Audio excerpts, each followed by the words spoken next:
What's going on, everyone? My name is Connor Keenan, and today what we are going to be talking about is the root cause of obesity and weight gain. And the answer is fairly simple. Calories in is greater than calories out, which equals body fat. That as long as we're consuming in what's called a calorie deficit, we will lose body fat. So if calories in is less than calories out, we will lose body fat. Lose body fat. This energy balance equation, calories in, calories out, is the biggest lie told in the health, fitness, and medicine world when it comes to our obesity epidemic and losing weight. If you consume less calories, that does not necessarily mean that you will burn less calories. This refers to our body as a scale, that as long as we lessen one side, that the other side will be greater. That if we consume less calories, we will burn more calories, which will lead to less body fat. But the body does not work like that. You cannot simply just cut your calories and expect to burn more calories. The body works more like a thermostat. When you set a thermostat in your home, let's say you set it to 80 degrees, and you realize your home is getting hot. So what do? You get fans, you open up the window to let the cool air in, and the more fans that you get, the more windows that you open, that room will cool down. But here's the thing, as soon as you take away those fans, as soon as you put back up your windows, that temperature will return to what you set on the thermostat. So you need to keep those fans running and windows open to have heat out greater than heat in. It's the same concept. But the thing is, if you would just change the thermostat, you wouldn't need the fans and the windows open, because the heat is just a symptom of what you set the thermostat to. So the root problem is to change the thermostat. Your body does the same thing. It's called a negative feedback loop. The principle of homeostasis. Trying to keep your body at that homeostasis, those even, stable levels. For example, if your body gets too hot, you begin to sweat as your body's attempt to cool you down. Now, if you get too cold, your body starts to shiver to generate body heat as an attempt to heat you up, to remain at that homeostasis. Why would we think that burning fat and fat tissue in the body works different than every other system in our body? It's the same principle. Your body has a set body weight. This is why obesity is a time phenomenon, because the longer that you are obese, the longer that you are overweight, the harder it is going to be, or the longer it's going to take to change that set body weight that you have. We all have a set body weight, like a thermostat. So if we eat too little, our body is going to figure out ways to get back to that homeostasis, that set body fat that you have in your body. And if we eat too much, your body is going to burn more to get back to that set weight. It's the principle of homeostasis. It's the negative feedback loop. It's how your body works. You cannot ignore that. So, there are different ways that your body is going to attempt to keep you at that weight. So this is what we tell people to do, and this is what's led people astray, is this tactic that we tell people to do, is we tell them to fight their hunger. We tell them to count your calories and to just eat less, and yes, you are going to be hungry. It's going to take a lot of discipline and willpower, but if you fail, it's on you. This is what leads people to think that obesity and weight gain is a behavioral issue. It is not solely a behavioral issue. It is not always a matter of willpower. And the problem is, why it's so appealing is one, this calories in, calories out is a simple way to look at it. That's why it's appealing. And it also confirms people's self-determinism in our life. We are becoming more godless. We're seeing more of a revival of people coming to the faith. But people who are godless think that it's all on them. So it confirms their self-determinism ideology that I dictate what happens in my life. I eat less and I move more. That's why I'm disciplined. It's because of me that I have a six-pack, that I'm at a low body fat percentage. It is not solely that. You cannot just eat less, because if you eat less, if we are abiding by the rule of homeostasis, which your body does, your body is going to figure out a way to get back to that set body weight like a thermostat. So what does it do? Well, it makes you hungry. It spikes the hormone that is called ghrelin. Now, if you fight that hunger, it is going to find another way to try to get back to that body weight, even though how much you fight, right? You might be losing weight, but your body, you're constantly fighting your body. Same as if you open the windows and get a bunch of fans in your home because it's hot, you're constantly going to always have fans and open up windows to keep that room cool. Yes, the room is getting cooler, it's essentially working, but you're not addressing the root problem. So if you are eating less, like I said, your body's going to figure out ways to conserve those calories. So what does it do? Well, we need to understand different ways to burn body fat. How do you burn calories?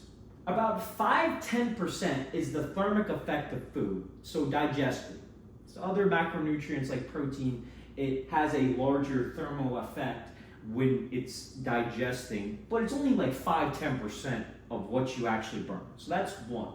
The next is our NEAT, our non-exercise activity thermogenesis. So that is your physical activity throughout the day. Washing dishes, cleaning, doing yard work, gardening, that sort of nature. It's not necessarily planned exercise. You're just going about your day with your physical activity. Then we have our exercise activity thermogenesis. Oh, and by the way, your NEAT is about 15-30% of what you burn. Now your exercise activity thermogenesis, so your planned exercise, like weightlifting and running and that sort, that's about 5-10% of what you burn through exercise. The most amount of calories that you burn is through your resting metabolic rate, the calories that are used for your vital organs. 70%, so your liver, lungs, heart, brain, those are the calories for your resting metabolic rate, 70%. Why would your body use so many calories for your vital organs? Oh, it doesn't want to die. Your body doesn't want to die. Your body's smarter than you.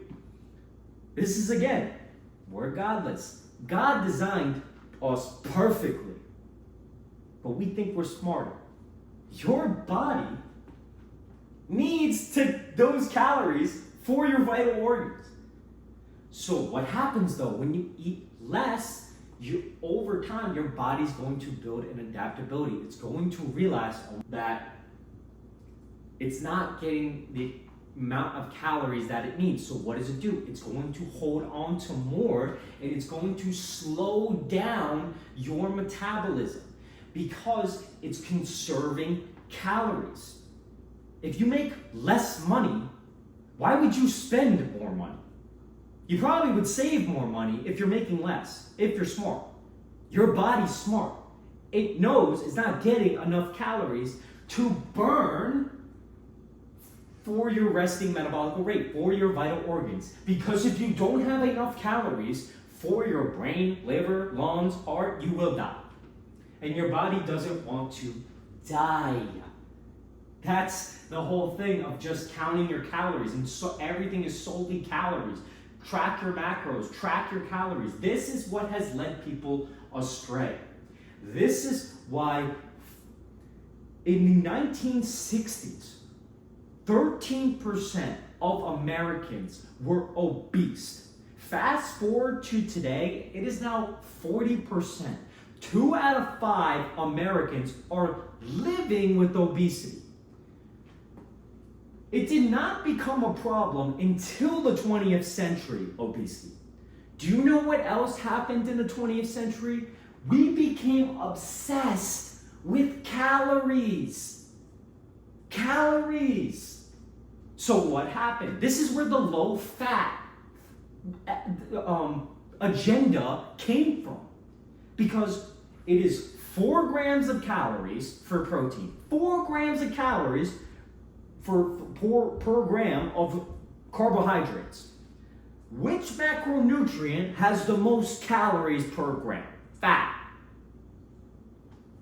That's why they demonized fat, because it was about calories. Everything was about carbs. We're finally getting back to society, like the actual what works. We're now flipping that pyramid upside down. It is no longer refined grains or what we should be eating, and the top is meat. You can, even tracking your macros is not great.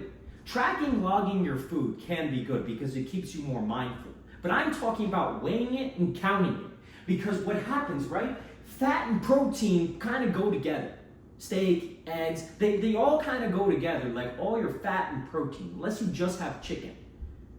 So what happens if you think about solely calories? What are you going to do? You're going to low fat everything, right? So you're just going to eat chicken, or you're going to have a limit on steak, and then we are obsessed. We are obsessed with protein nowadays. Protein everything. We think it's just magically good for you just because this ultra processed food says protein on it, that it's somehow good for you. It's got to help you lose weight by eating more. By eating more protein, that helps you burn more, because they think, oh, the thermic effect of food, right? That's how you burn calories. Protein does the most. Eat more protein and you will burn more fat. You are eating an ultra-processed food. They have stripped that protein out from the fat, fiber, carbs, whatever the regular food was from it. God don't make no mistakes. He created the food. It's combined. This is why you can't blend. It's different when you blend fruit. Fruit is sugar, yes, but it contains fiber. So when it passes through you, it doesn't have the same effect as if you blend it up. I can drink a bunch of apple juice, but it's really hard to eat a bunch of apples. So you can't just count your macros. That's what leads to eating ultra-processed foods, which is not good for you. It is not good for you. So this calories in, calories out is what led to this eat less, move more to be pushed on us. And we are now fatter and more obese than ever.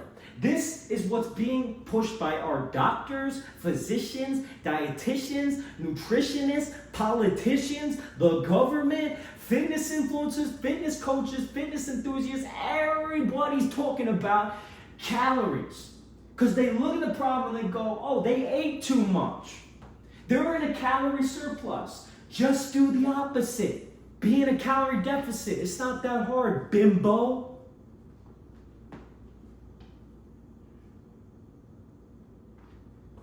You gotta ask the question, why?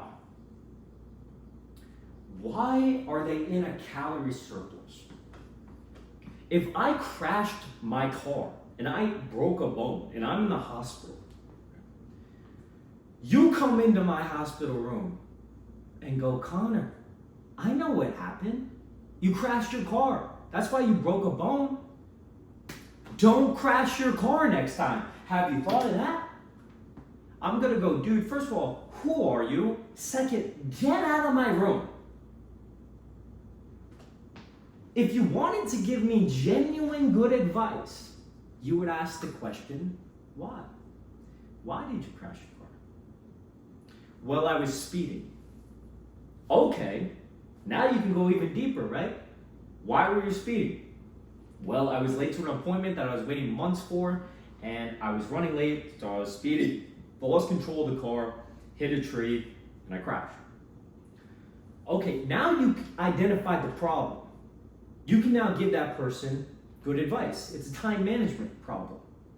The car crash was a symptom of them not being able to manage their time properly.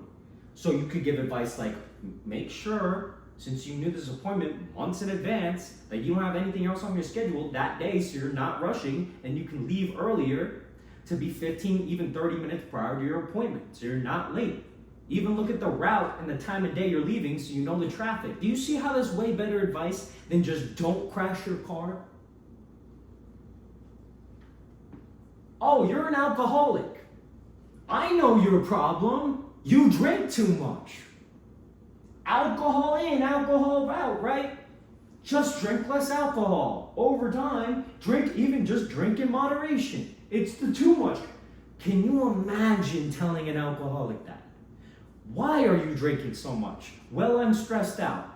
Why are you stressed out? Well, I feel like I'm living in a house with a stranger. My marriage is in shambles. Okay, counseling.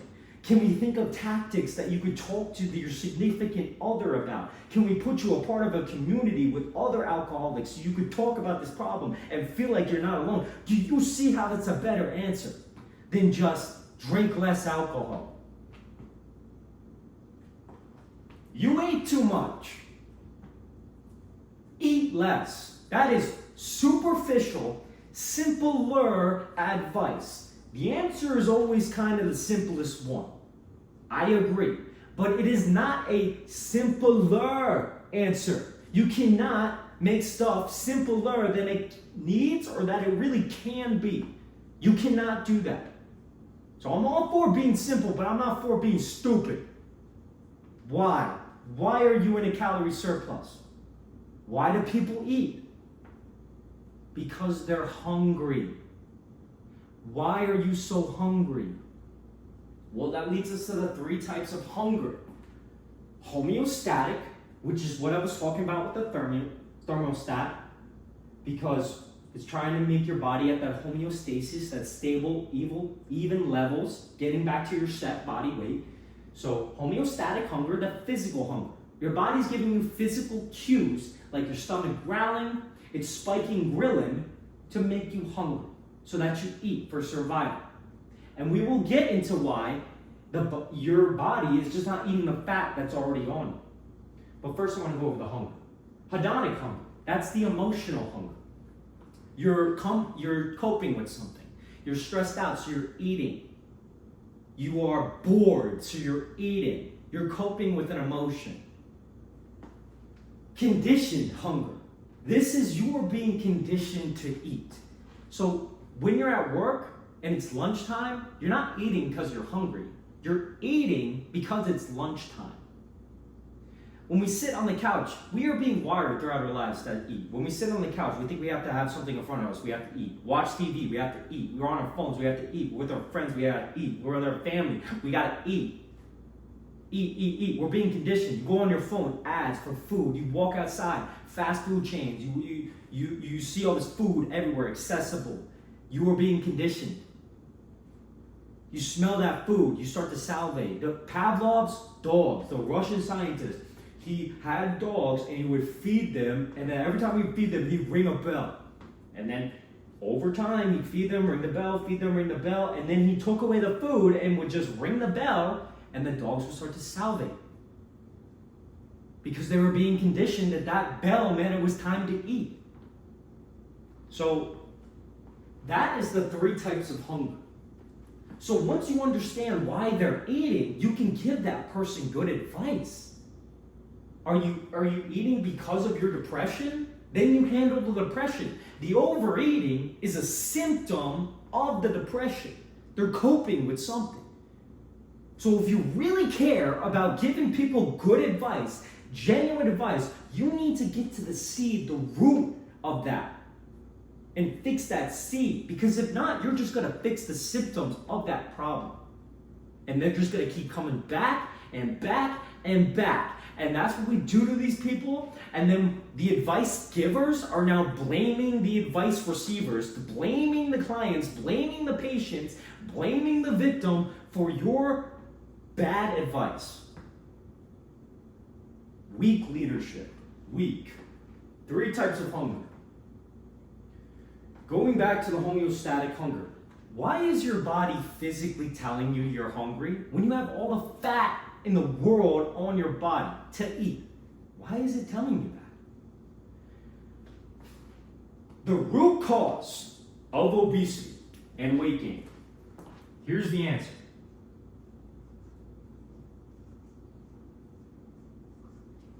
Insulin.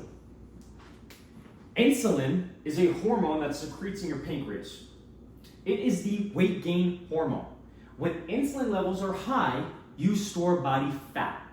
It inhibits what is called lipolysis, which is just a fancy word that means it's stopping fat burning. So here's an example. You go to the grocery store. You buy a bunch of food, a bunch of meat, a bunch of steak, chicken, that such. You cook some of the food, but you have leftover extra. So you put it in the freezer. Well, the next day comes and you want to cook again. So you think, I'm going to use it in the freezer. Well, hold on. You don't just live by yourself.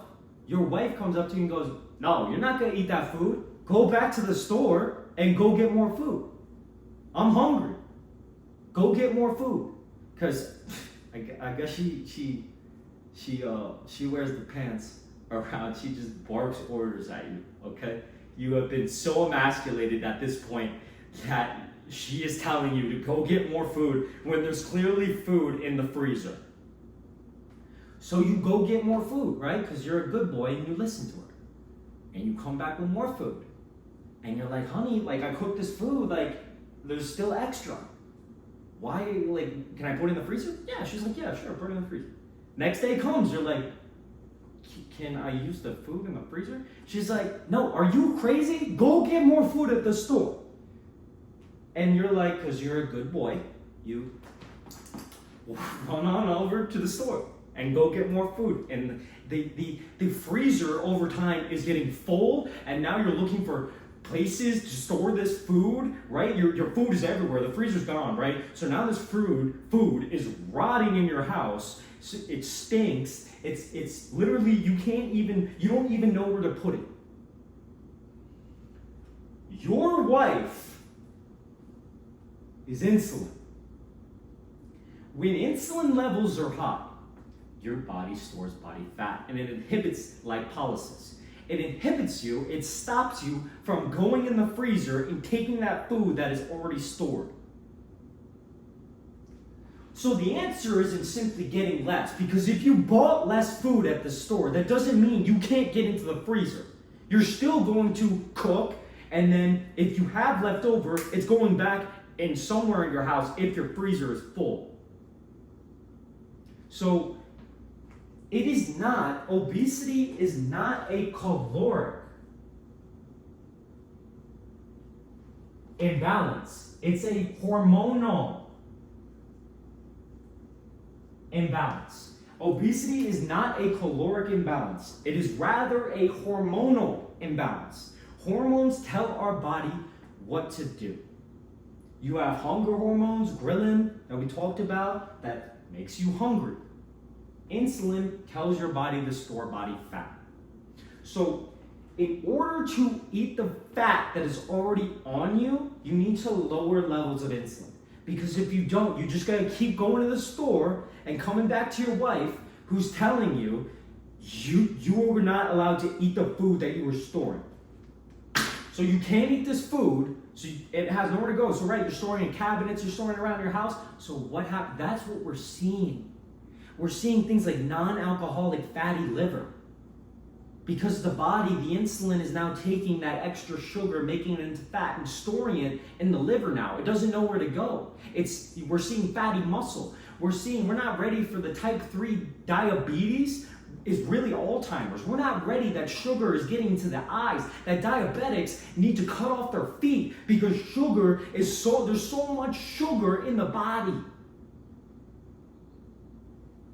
that the insulin doesn't know where to put it anymore. So how do we get our wife to stop being so controlling and change her mind to let us eat the food that is already in the house? You lower levels of insulin. If you can lower levels of insulin, insulin is the root cause of obesity and weight gain. All we need to do is lower this, and to a lesser extent, cortisol as well. The stress hormone can cause weight gain to a lesser extent. This is why you need to understand who you're talking to, because maybe it might be cortisol. They might be stressed out, getting poor sleep, as to why they're gaining body fat. But typically, it's not the only factor, right? But it is the root cause, is insulin. And this is what you see with diabetics. If I shoot you up with insulin, you will gain weight. No matter how much you eat, you will gain weight. If you are a type 1 diabetic, that's what they give, so that they gain weight so they can live, because their pancreas does not secrete insulin. So they need it externally to live. But where we went wrong, and where we're still going wrong with doctors, is they're giving insulin to type 2 diabetics for the high blood pressure, to take the sugar in the blood and to store it somewhere else in the body, just to hide it. They're masking the symptoms. They're not addressing the problem. So this is why diabetics just get fatter, and they think it's their fault, and we're thinking that we need to give more insulin. Yes, medication, which I'm not anti-medication, but I'm telling you, it's the insulin. We need to lower levels of insulin. You cannot fix a dietary disease with medicine. They already have so much insulin as a diabetic, as obesity. So now what happens? It develops a tolerance. It develops a resistance. You now get insulin resistance. And that insulin resistance requires more insulin. So now the body's calling for more insulin. So now we're giving them more insulin. So now it's creating a bigger resistance to it. Same thing as alcohol. When you drink alcohol, you build a resistance to it. You need more alcohol now, the more that you drink, to get that buzz over time. It's the same concept. But this is leading in this vicious cycle where insulin resistance now needs more insulin. More insulin creates insulin resistance, which leads to hyperinsulinemia, which is leading these people astray.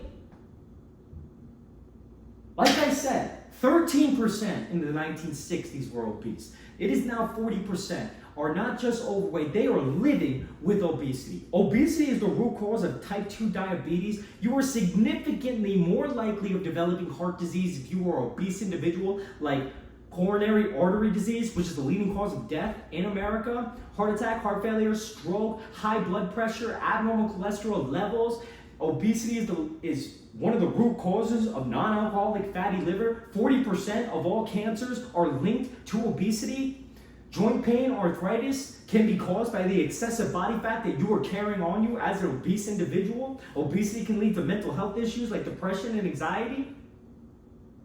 Obesity can cause sleep apnea due to the excessive fat around the neck, not getting proper sleep, leading to chronic fatigue, poor recovery. But we just want to shame fat people, right? We just want to shame them. Hey, check this out, right? The eat too much, move too little is a result of the obesity, of the weight gain. It is not the origin. The origin is the hormone. Hormones tell our body what to do. This is not a hard concept. When you hit puberty, for men, we hit testosterone. So what do? We start to get muscle. Women, they start to develop fatty tissue in the breast, in the hips. Why? Because the hormones are kicking off. So the hormones are kicking off, which is the result of puberty, or the result of more testosterone, more muscle, more fat in women, estrogen. So what does that lead to? They eat more. As a teenager, you eat more. But you're not eating more and growing. You're growing, your hormones are kicking off, so the result is to eat more. But we look at fat people and we say they're eating too much, they're so sedentary. That's the issue. No, that is not the issue. That is a problem, but that is the result of obesity and weight gain.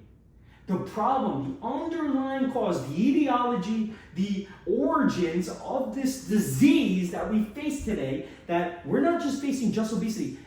It has a hand in all of the problems we see in our medicine, fitness, and health world. It's killing our people. The origin is the hormones. So if we can identify the hormones instead of the calories, we can lower levels of insulin and we can get them down to a lower body fat percentage. So how do we do that? How do we change the thermostat? A fantastic tool is fasting. And nobody preaches fasting. Why? Because everyone is trying to sell you something. Everyone in this app, if I see another fitness coach who is coaching people in fitness and then a couple months go by, they're like, I scaled my fitness coach to $500,000. I'm now going to coach you. I'm going to coach others to scale your fitness coach. I'm going to coach. They're now the coach of coaches. Cool, you made money. You know how to sell. Where are your results? They don't have any. That's why they skip to, I'm now going to coach people on how to coach.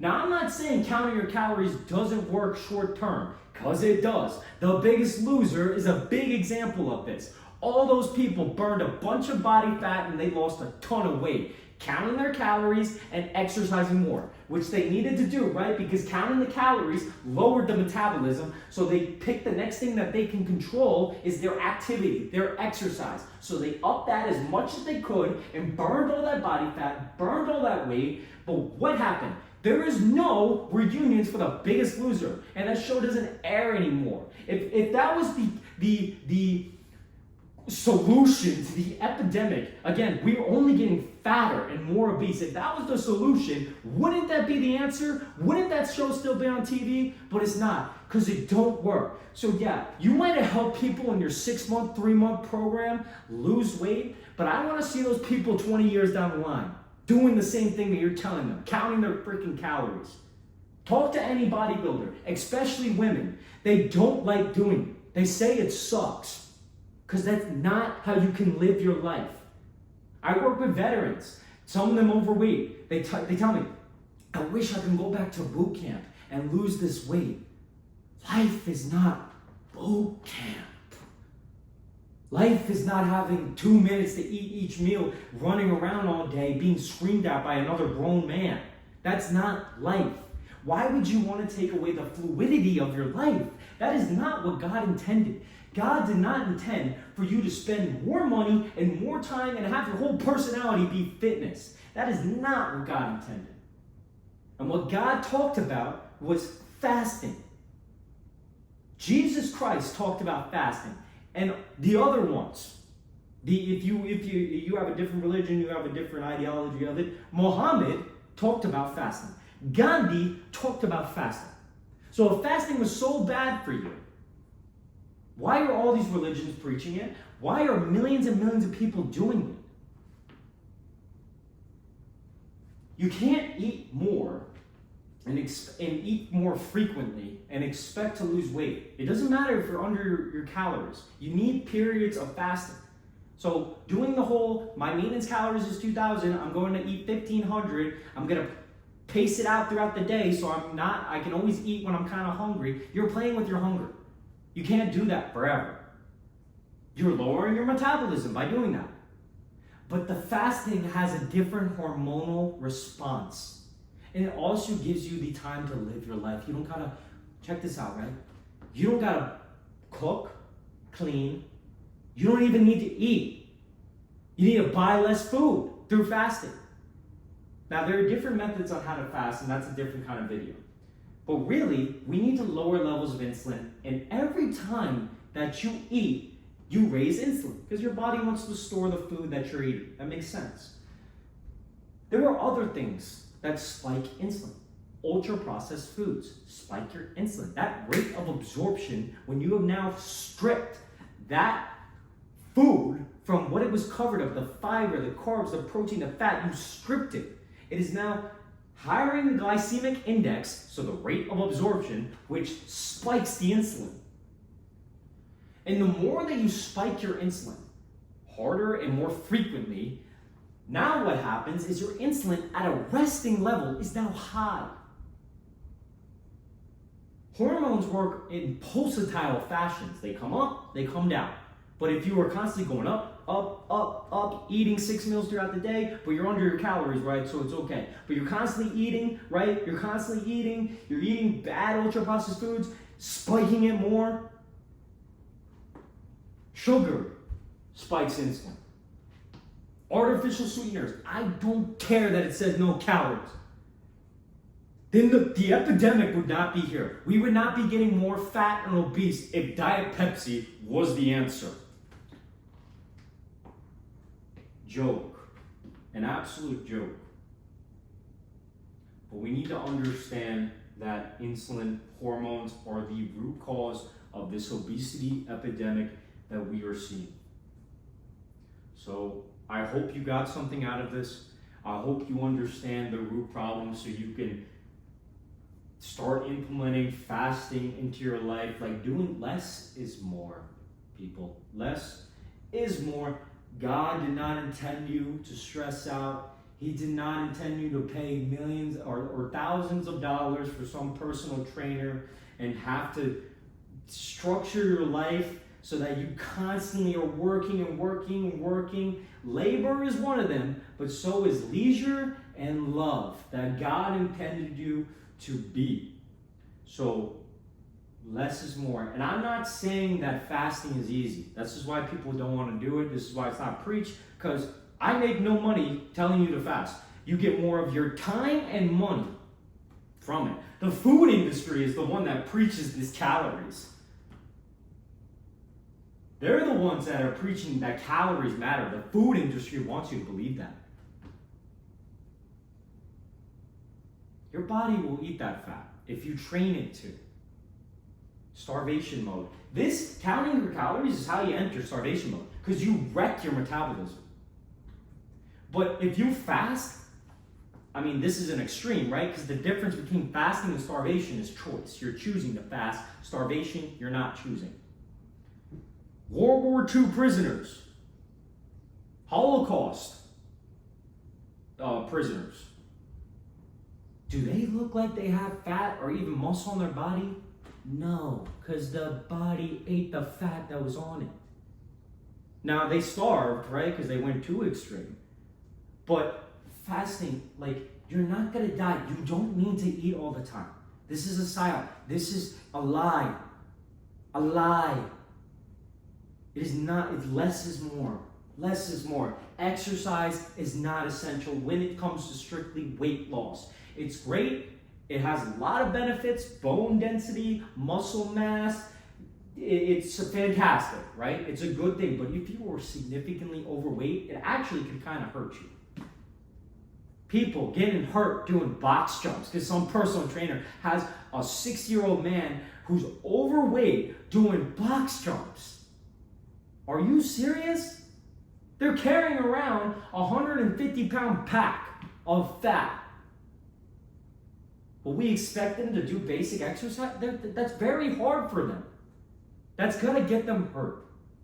It's gonna get them hurt. So exercise, weight loss, not essential. Not essential at all. So I hope you got something out of this. Leave a comment, like the video, please. Subscribe if you want more, because they're coming. I am preaching this message until as many people hear it and we make a dent in the obesity epidemic, because this is intolerable. This is not what God intended. This is not people. Sin is not who we are, it is who we're not. And He did not design God's people to be fat, which causes them to eat too much and be gluttons and be sloths. Which again isn't the root, is the result. It is the result of the hormonal imbalance, which is the root cause, insulin. That's it, ladies and gentlemen. Thanks for watching.